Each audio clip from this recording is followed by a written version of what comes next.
ترجیح دی ہے اور وفاداریاں دے کر اعلان کیا ہے.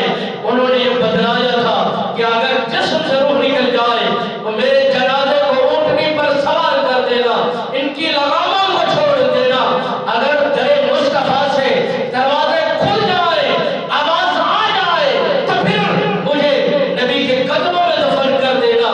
اگر وہاں سے آواز نہ آئے، میرے لیے دروازہ نہ کھولے، کھٹکھٹانا نہیں، پیغام دینا نہیں. اور جو لوگ کہتے ہیں نبی کو خود خبر نہیں، نبی غیب کا علم جانتے نہیں، مگر یہاں تو غلام کی وفات ہوئی، جسم سے روح نکلی اور آپ سرکار بے قرار ہے، بے تاب ہے اور حکم بھی جاری ہو گئے، اعلان بھی ہو گیا. غلام آ رہا ہے، حبیب آ رہا ہے، حبیب کو حبیب کے قدموں میں لٹا دیجئے، سلا دیجئے. یہاں جس انداز میں دنیا کا سفر اکٹھا رہا ہے اور یہ لحظ کا سفر بھی اکٹھا رہے گا، عدل کے میدان کا سفر بھی یکسو برابر میں ہوگا.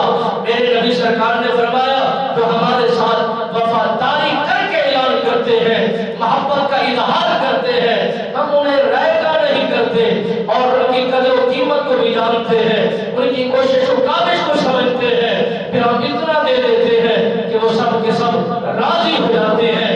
مالک بیٹیان ہمیں دین اسلام کے مطابق اپنی اپنی زندگیوں کو خوبصورت بنانے کی توفیق نصیب فرمائے. آمین ثم آمین وما علیہ الا اللہ.